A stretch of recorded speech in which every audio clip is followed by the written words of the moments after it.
Hi everyone. Yay that I get a chance to make this video with everything that goes on in this house. We are continuing talking about dreaming with God.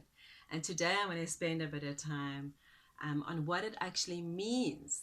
What does this mean, dreaming with God? Why can't we just say we have this dream or this vision or this big thing for our lives? What is the difference? Why do we say dreaming with God? And so I just want to say thank you so much to the women who've been watching and sending me messages to say how much this has blessed them. Thank you.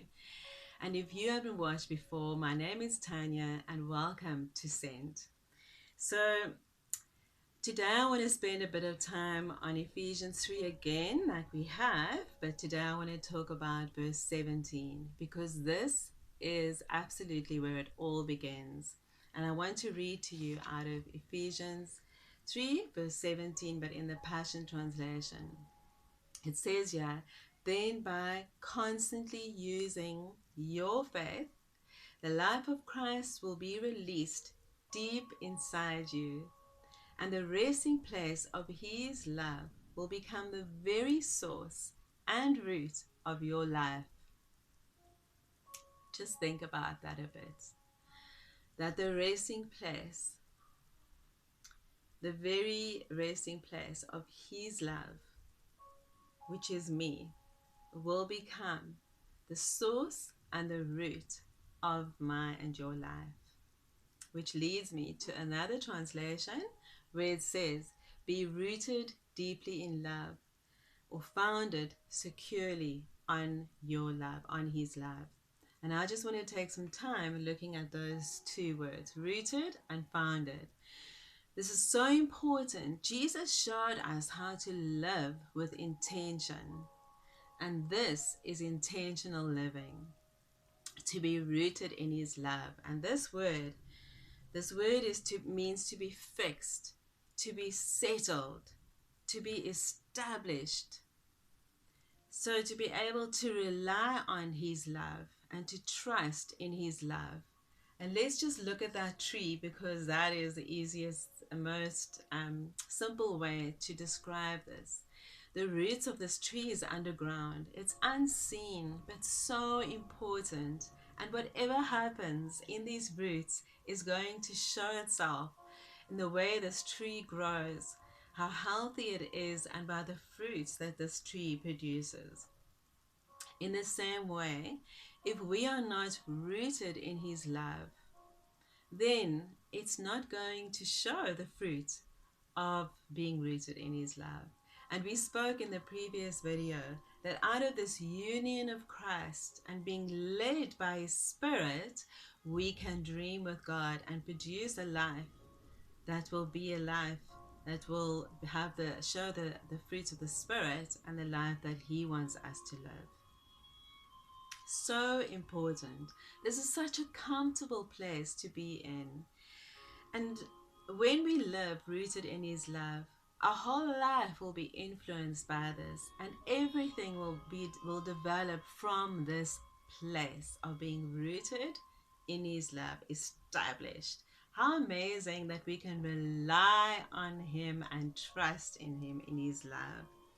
Then we look at the word founded, and another word for this is to be grounded in his love. There's something that's so solid about this.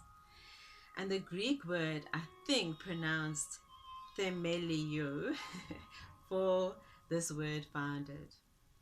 And it means to lay the foundation of. So his love lays the foundation of our lives. And a foundation, we know, is so important. From this place we can build and grow and live this healthy, full life that he has for us.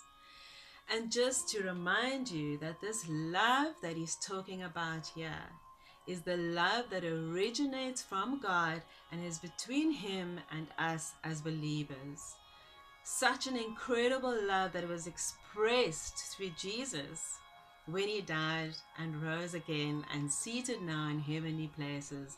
A love that can never be revoked or cancelled. It is ongoing. It's not history that happened in the past. It is ongoing. It was and is still ongoing. Jesus lived so intentionally, and in the same way, we can do the same. Everything we say and everything we do. And when we find this love, just like in Songs of Songs 3, but he says, I have found the one whom my soul loves.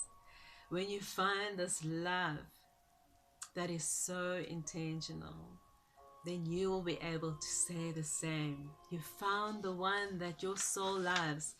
And just to remind you that you are made in his image. In other words, this love is in you. It's pumping through your bloods, working in and through you, pumping in your blood.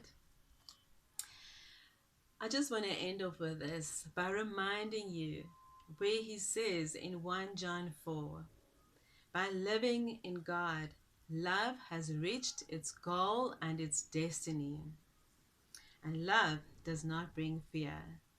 Let's just go back where it says, by living in God, which is the same thing where he said earlier in Ephesians, by constantly using your faith, the life of Christ will be released deep inside you.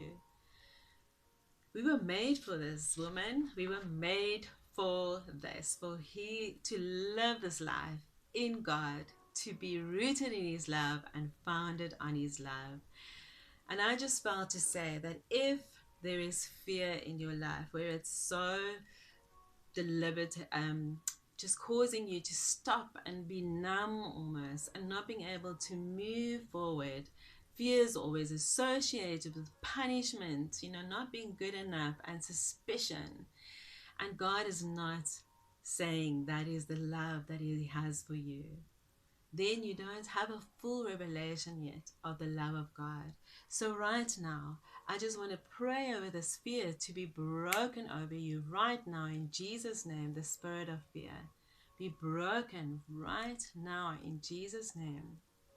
And that you will have a full revelation released in you, shown to you today through his spirit of the fullness of his love for you, that you'll be able to say, I have found the love of my life.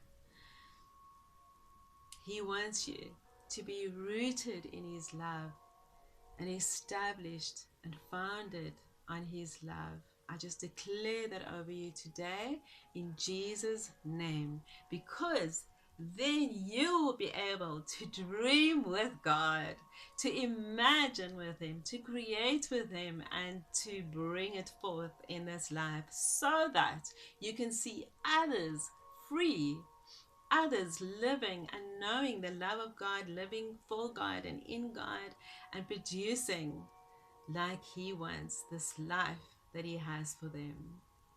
And I just want to say thank you for watching. And next week, I will be on here again, speaking to a woman about how they dream and dreaming bigger with God. Thank you and bless you.